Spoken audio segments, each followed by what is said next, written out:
So we are currently around a week or so into the big update in Motorfest. With that also brought us the year 2 pass though. I am going to give my brutally honest thoughts on this, guys, giving the things I really like about it and also some things I probably think probably could have been a bit better with it and most likely could have even been handled better.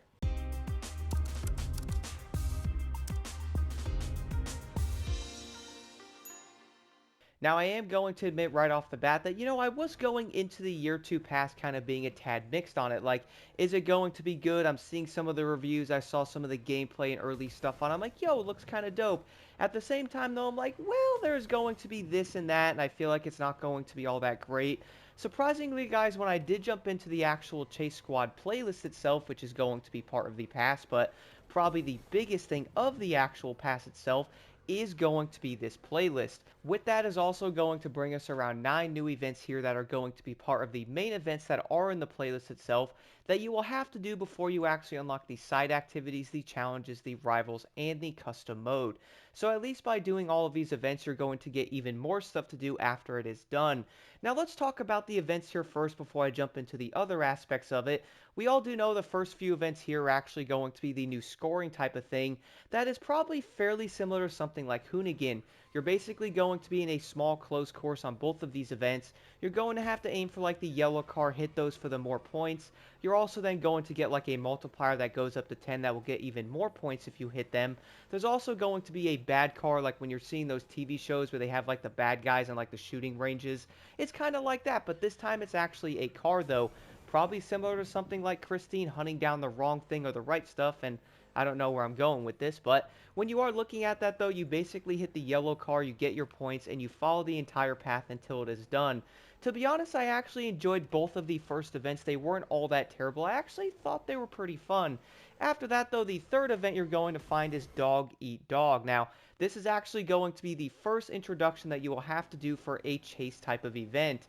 Now, see, this is where I actually got a little concerned about it, though. Like, these events are actually pretty dope, don't get me wrong.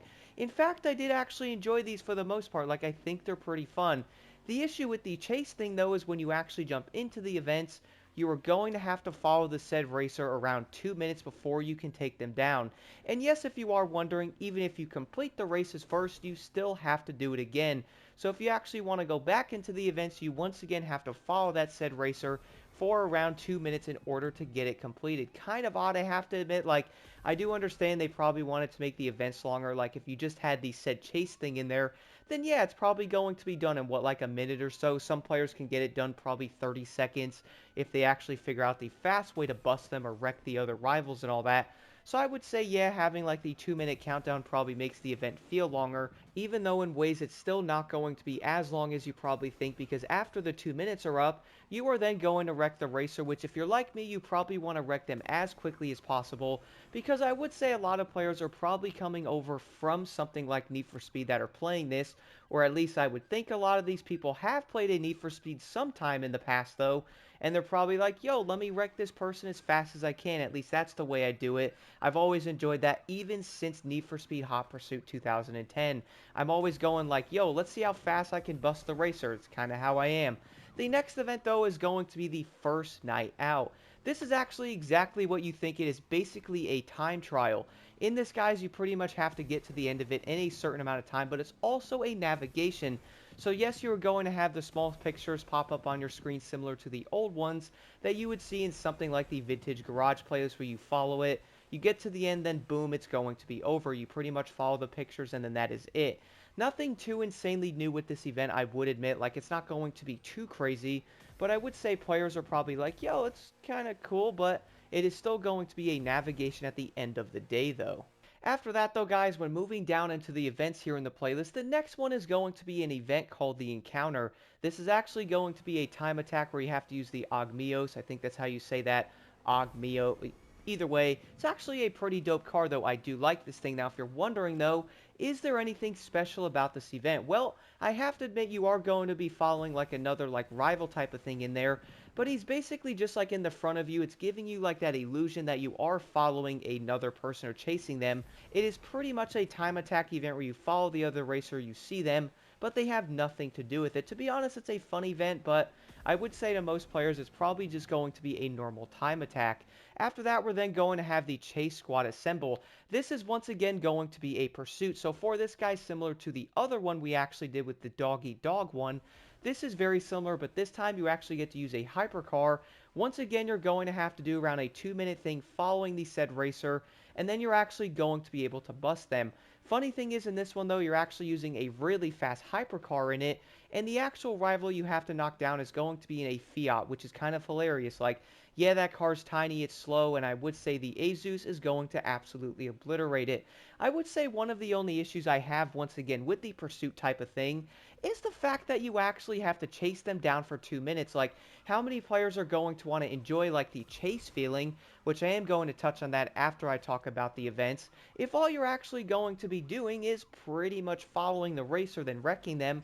I feel like players are not going to want to deal with the 1 minute 30 to 2 minute timer that you're going to have to go through every time you do a pursuit. Now with that is indeed going to bring us the next event here, which is going to be called Night Off. It is going to be a time attack slash pursuit, so in the beginning of it, you are going to spawn into a BMW GS and you actually have to do like a small course with it. And then after that, you're then going to find the car you will have to run to go after the said thing, which is going to be the pursuit part. With that, I think it was around 1 minute and 30 seconds, then you actually take him down. I think the reason for that, though, was probably because the 1 minute and 40 seconds you had to do before it with actually driving the BMW, so it kind of does make sense. But similar to the other ones, though, once you spawn in and after all that, you basically wreck the said AI there, and that is going to be it. I actually enjoy the pursuit takedown thing. I just wish they probably designed this a tad better. Speaking of that, though, the dodge mindset is going to be the same thing, or is that the dogged mindset? I said dodged. Wow.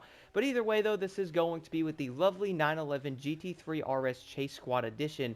By the way, this is probably my favorite car so far I have used in this, which I'll get into how to unlock that if you haven't here in a quick second. But this is again going to be a pursuit, guys. So you spawn in, you follow the said thing for 2 minutes, and you're probably seeing the trend here. And that was actually something I did end up noticing after the first 2 events I did. I was like, wait, so every single pursuit you have to follow the racer for 2 minutes, then wreck them? Like, why is every single one like that? But 100% I believe it is to make the events feel longer. Like, I have to admit it.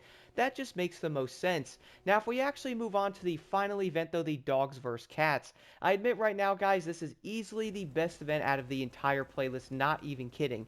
For me, this is actually the only event I would say that really does capture, like, the pursuit, like, yo, you have to wreck the racers and all that type of thing. You actually get to drive the helicopter, then the, like, in Hypersport. Similar to the other ones, though, you will have to follow the said racer to the location. Then you can start taking down the racers. And yes, there is more than one. In fact, you actually get to drive around an area and wreck 4 of them. For me, this was probably my favorite event by a long shot. I mean, you actually get to capture, like, the type of chase thing you would probably get out of, like, a Need for Speed game or something, because there is legit 4 other racers you have to take down. Like, yeah, you're going to have to, like, follow them, you have to use the helicopter and stuff, but the end of this actual event is so dang fun, though. One thing I actually was hoping for when I did end up doing this event, I was like, wait a minute, man. This was the type of thing I think people were looking for. I have to admit, guys, the fact that we did not have a single event in the entire playlist that was basically you in an actual race itself with like 4 or 5 other people, and what I mean by people is AI because you can't race with people in it, you'd be able to take all of them down similar to something like Need for Speed Hot Pursuit. I feel like that would have been so dope, man. I'm kind of surprised they didn't do it. Like, make the race around 15 miles or something like that. Now, I do understand the cars being upgraded and stuff, it could be a bit harder, but I do feel like if you give the cars a tad less of health than what they have in these events, something like that could have easily worked and been so dang dope. That's why when I was doing the final event, I feel like this is easily going to be everybody's favorite. I do actually feel like when people go through this actual playlist and do the events, I do feel like a lot of people are not going to like the way the pursuit is designed. Like, I have to admit it. Remember, guys, I do have to say the things I like, but also, I have to be brutally honest, man. Like, I have to speak my mind on it. Funny thing is, I do think people are actually going to agree, though. Like, yeah, the navigation event's going to be kind of cool with the atmosphere, the time attack's dope, even though it's going to give you, once again, that thing that you're chasing somebody, but at the end of the day, though, it's still, you know, a time attack. And then you're also going to have the pursuit things, which is basically the entire chase squad thing. You actually have to hunt down, wreck them, which I would say is dope, but again, they easily did end up missing the mark on some of these events, like I have to admit it. Yeah, the last event is going to be insanely fun, but the other pursuit events I would say is going to be on the annoying side simply for the 2-minute timer. Like, how many players are actually going to want to race for 2 minutes and follow them?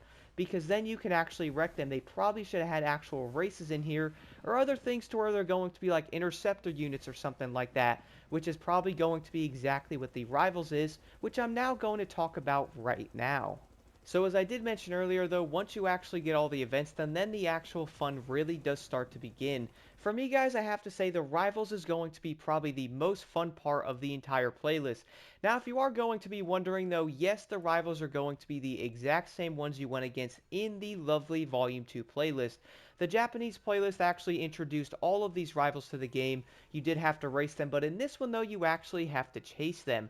There is going to be a total of 21 of them, and yes, I would say they're all probably going to be different, but you're going to have to use like a Street Tier 2 and also a Hypercar.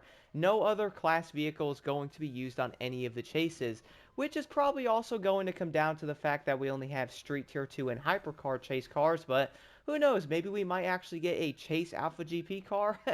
Yeah, probably not. But at least we can dream though. Now, overall, I admit I did actually really enjoy how this worked. So you are going to have a total of 4 regular rivals in every single category, which is 4 of them. We have the Claw Blades, the Diamond Fangs, the Night Stalkers, and the Quick Whiskers. Each car is going to have different liveries, and each of them also have different cars in them. Like, for example, in Claw Blades, it's basically going to be only, like, muscle cars in it. And then Diamond Fangs, you're going to see, like, Porsche, Volkswagen, BMW. And Night Stalkers is basically just 4 Fiats. And then in Quick Whiskers, you're going to see, like, a Dodge Viper, a Celine, and also, like, a Ford GT. And then, boom, once you actually complete all the regular rivals, then you get to jump into the actual Chiefs, though. We're going to have a really dope-looking Pontiac. Then we're going to have a lovely-looking BMW M5. Then we're going to have a DeLorean and also the Alfa Romeo. All the cars are actually pretty sweet, and yes, you can unlock them in the Japan playlist. But here in the regular chase playlist, though, I'm going to show you guys all the rewards here on the top. So you're going to get some emotes here, which is going to be the dogs, obviously. Then you're going to get the Proto Chase Squad helicopter. After that, you'll get yourself the Mustang Dark Horse. Then you'll see yourself the Ivory Tower, which is the new car that was added. Then you'll end up unlocking more emotes after that, and then finally the Lycan Hypersport. The final car you're actually going to get, though, is the Porsche 911 GT3 RS. What I have to say right now is it's probably one of my favorite Chase Squad cars, at least at the moment. Probably right behind something like the Azus. I really like that car a lot as well. But if you are wondering though, the Chiefs is where things start to get a bit interesting. When you actually take down the regular 4 rivals in each of the categories, they're fairly simple. They're going to have 1 health bar, you take them down, then boom. But when you actually get into the Chiefs though, each one of them is going to actually have help with them. Yes, each one is actually going to have 2 other cars with them that are optional, like you don't have to wreck them. But I did end up doing that in some of my runs because it was a lot more fun that way. You're also going to notice that the Chief has 2 health bars. You'll have to take the health down all the way again, and then obviously take them down to finish them afterwards. I feel like it was pretty dope. They kind of made them almost like boss battles. They have the helpers with them. I actually like the way they did it. The final one, though, is going to be with the lovely Tempesta. This car is actually going to have 3 health bars in it. So, yes, it is obviously the big, I guess you could say, chief of everything in there, the big boss or whatever. So, yeah, having 3 health bars is probably normal. I was actually going through most of the rivals probably on, like, level 3 or level 4. I wasn't really doing level 5 that much until after I got the challenge guide completed, because I did want to go back in and try some of them out. They are really fun on level 5. Also, guys, if you are having some issues, you can have the AI cops on or off. That can indeed be done in the actual settings. Simply head over to options, then go down to difficulty. You will then see AI chase cops here. If you actually have them on, it's probably going to make some of the chases a lot easier than not having them on. And I do feel like some players might want to do all the damage themselves, or you can actually have some NPCs in there to help you. You can also go into the rivals with other people as well, which is pretty dope. Like invite some people, jump in and actually take them down. I feel like that's a pretty cool way to do it. Overall, though, that is pretty much going to do it for the entire playlist, though. We are going to have the 9 events that you're going to get some side activities like the slaloms, escapes, and all that stuff. You're also going to have 6 photo ops in there. Then you're, of course, going to have the 25 challenges. Then, similar to every other playlist, we'll then have the actual custom mode in it. Besides that, guys, you are going to have the rivals. And I would say for me, like, I do admit I had a lot more fun than I actually thought with the playlist. Like, it was really entertaining. I'm not going to lie, the 9 events were kind of mid. My favorite one was easily event number 9. That was probably the best one out of all of them. Whereas I would admit that the other 8 were kind of just, like following the racer for 2 minutes and taking them down was honestly a tad too tedious. I thought I was like, bruh, let me actually unlock the rivals and see if they change it. But no, in the rivals though, you jump in and you have to wreck them immediately. You don't have to follow them around or try to give them a hug or something before you take them down or try to do like a silent assassination or something on them like in those weird movies or something. No, you legitimately follow them, take them down, and chase them as much as you do want, which is pretty dope. I feel like the rivals was actually done very well. I did enjoy it. For me, though, this is probably going to be the biggest highlight of the actual playlist, though. The big thing is it going to be replayable? Like, yeah, you can replay it. The only thing is, guys, you don't actually make a lot of money from these, though. Around that is going to be around $22,000 for the main chiefs, around $13,000 for the actual small rivals, and then the big rival's still going to be $22,000. I actually thought the big chief probably should have been like $35,000 or something because it's the big one, but no, it's still going to be $22,500. Like, you're probably not going to make a lot of money from these. Like, yeah, they are pretty fun. You could probably speed run them and get them done in like a minute or so if you're actually really quick. Like, put the AI cops in there and like stop one of the racers really fast and beat it. You could probably farm it, but I feel like there's definitely going to be better ways to make money.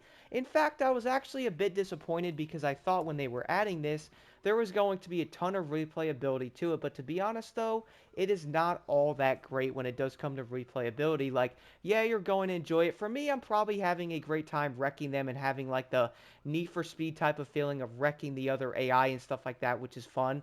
But if you are looking to do the rivals for actual money or XP being gained, it is definitely not the best way to get it. That was also the other thing I did want to mention. The reason why I also really like the rivals in the big year 2 update, or like the year 2 pass for that matter, because you know you also have like the Made in Japan volume to where you race them, or you actually have to buy the said year 2 pass to really chase them. The reason why I do like the rivals though is the fact that if you don't like doing grain races, or you're like me though, and you might actually be a pretty dang bored of it at this point, that yes, you can now actually do the rivals, which is a pretty refreshing game mode. Overall though, I thought this was actually pretty dang fun. How long is it actually going to last for when it does come to replayability? Well, only time is going to tell on that. Now, as y'all know, though, I did mention in the beginning of the video that I am going to have to give my honest thoughts on this. So, yes, I did enjoy, like, the rivals and stuff like that. But I also have to admit, I do feel like most of it does end there. Yes, we are going to have the gigantic new island, which I'm actually going to touch on that in a separate video. Like, my honest thoughts on the big new island. Like, I do like it. But do stay tuned for that video, guys. I do feel like it's probably going to be great, but also kind of mixed in some ways. Like, don't get me wrong, it's definitely amazing. It is going to be a pretty nice size, a lot of cool locations, a lot of incredible roads, but it is also going to come with its own issues, which I will again talk about that in that video. But when it does come to the actual year 2 pass, though, I have one gigantic issue with it, guys, and I have to admit it. And guess what? I'm actually going to show this in a different light, though. If we do head over to the Chase Squad thing right now and look at the events themselves, the first event here for the leaderboard on every single platform is 50,000 players. Let's think about that for a second. Only 50,000 players actually have done the first event in the new Chase Squad playlist. Now, that could be wrong. Who knows? Maybe they bought this and they just wanted the cars. They haven't done it yet, but that is honestly a pretty small number. Moving down, we're going to be 48,000. Going down to the next one, 47. Keep going, guys. You'll see a trend. Let's get to the bottom event, though. Let's see how many people actually finished. 42,490 players are ranked in the last event in the actual playlist, which means, by the way, around 8,000 people have not even unlocked the playlist yet, or at least been able to do the rivals and experience some of the better parts of the actual playlist. We all do know right now that most of the events are honestly not all that great, I have to say it. So I do feel like a lot of people might go through a few of these and go, kind of mid, and then they're actually not going to be able to experience the rivals, though. And here's the issue, though. 42,000 on the last event is honestly a bit scary. You guys want to know the biggest issue I have to admit with the year 2 pass, though? I have to, you know what? Have to be 100% brutally honest. You know what that is? It's the price of it, man. Look, I had to say it. The reason why I say that, though, is I do feel like right now $30 for the actual Chase Squad thing is, let's take a look at another game right now that does actually have a season pass as well, and that is going to be SnowRunner. Now, I am going to talk about this game in multiple upcoming videos with a few different topics I did want to cover, basically going over like gaming in general. But here's the thing, though. I have to say it, guys, like we all do know the Chase Squad is going to be paid. I understand that. They are going to have to charge money to make stuff like that. I do get game development is very expensive, and they're going to have to do that to fund other projects and all that. But here's the thing. $30 for the Chase Squad playlist is honestly a bit steep. And the thing is, though, you might be wondering, well, what do you mean, Block? Like, there's a lot of stuff in this. You're going to get the playlist, you're going to get 7 cars with it, and also you get 13 other ones. Here's the thing, though, guys. Those other 13 cars you're actually getting are not exclusive to the pass itself. They are going to be available to everybody a week after they do end up dropping, which I do believe now until sometime next year we're only going to be basically getting 1 car a month. Like, yeah, we're going to be getting elite bundles, but I'm specifically talking about the pass here. We're then going to actually notice that you get these 7 police cars with it, right? That is going to be exclusive to the pass, so you get the actual main thing of the 7 cars and then the playlist for 30 bucks. The other 13 vehicles, I'm not really considering that being part of it because everybody gets them. They're not exclusive to it. Now, I'm not saying having every single car that came out being locked behind an actual pass, though, is a great idea, but you are spending actual money on this, and $30 is not that cheap, though. Do keep in mind, guys, the first year 1 pass was going to be also $30, and there's only 2 cars that you actually get exclusively with it.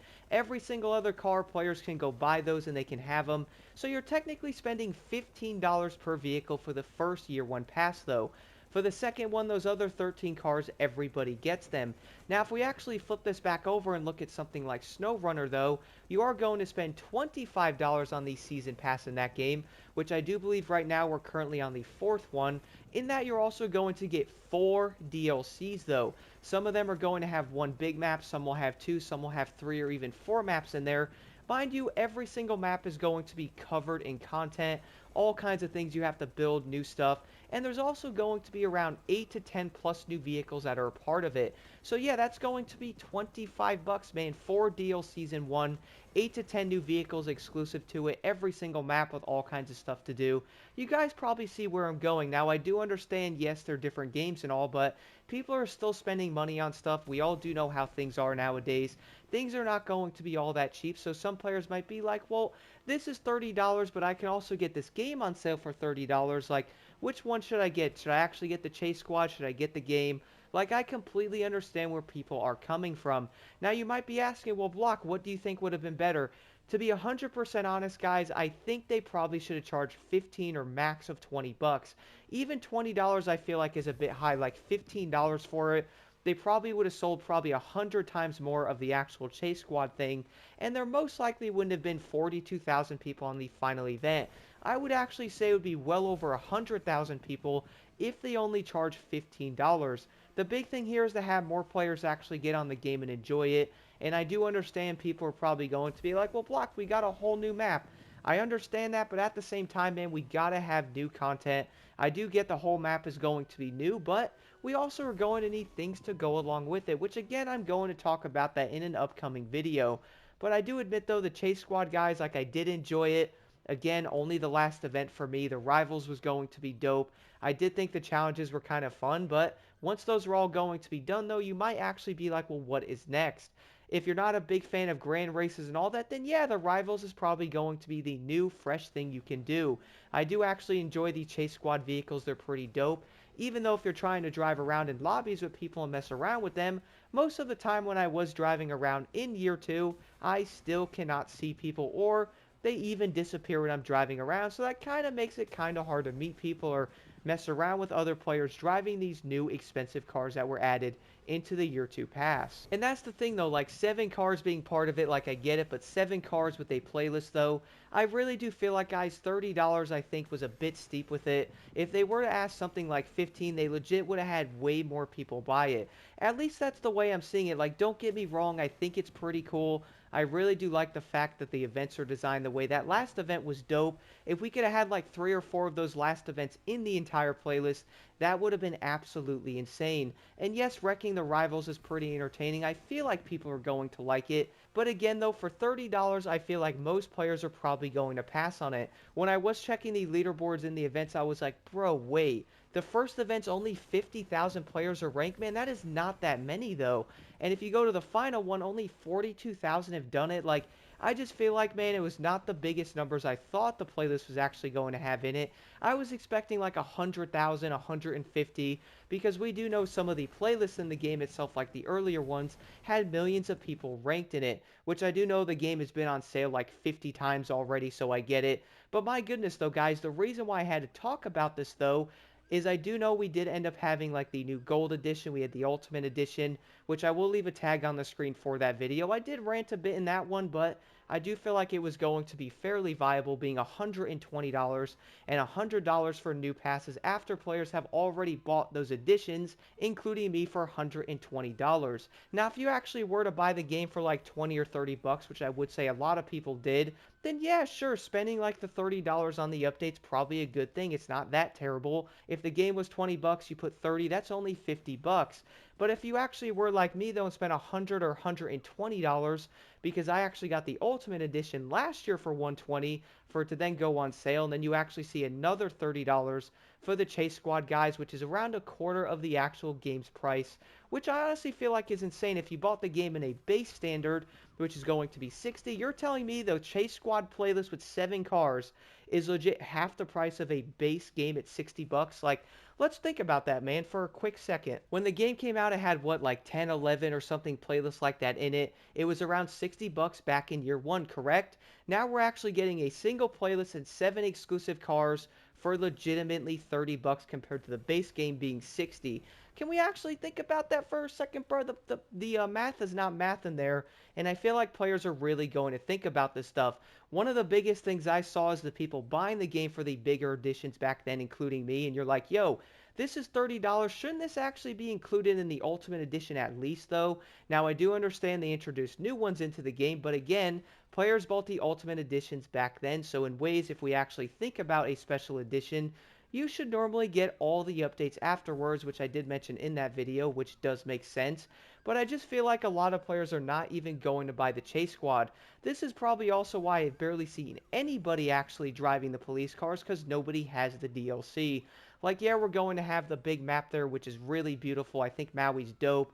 And I have been seeing a lot of people buying the M5 and stuff like that, which did come out on Wednesday.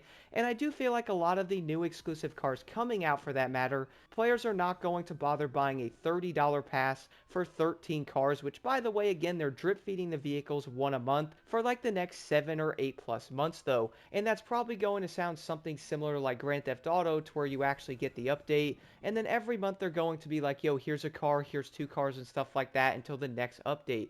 Like, I get it, guys, but let me look at it this way as well. We all did get the year 1 pass, right? Again, that was 30 bucks. That came with 25 vehicles. Now, I do understand 2 of them are going to be exclusive to it, but 25 vehicles compared to 20 is a bit of a difference. Like, yeah, you're actually getting 7 cars with the actual pass this time, but then you're then going to be getting the 13, which again is available to everybody. Some of it is just honestly not making all that much sense. I am really curious to know what you guys think about this in the comments below. I have to admit, despite everything, I did have a great time in the actual Rivals part of it, and again, that final event was easily my favorite one in the entire playlist.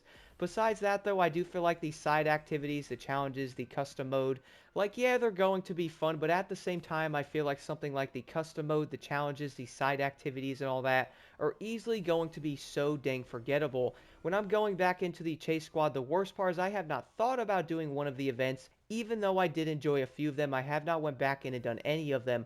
I've actually been going back in and doing the Rivals because I enjoy that way more. For me, the Rivals is probably the best part of the actual playlist, at least for the police standpoint, and if you actually want to race the Rivals, simply jump into Made in Japan 2, and you'll be good to go. Overall, though, the final verdict for me on the Year 2 pass is it's going to be a pretty dope DLC with a pretty cool concept. And the thing is, I actually do think players would end up enjoying the actual Chase Squad playlist, but the issue to me, though, is I do feel like it is going to be a tad overpriced. $30 for this one playlist, guys, compared to other games and the DLCs they get, is honestly a bit too steep. If they actually had this price at around 15 bucks, I feel like way more people would have gotten it, and I also think it would have been a lot more better for the community and their standpoint on them buying like the older editions for high prices. Do let me know what you guys think about the new Year 2 pass in the comments below. I am really curious to know what y'all think.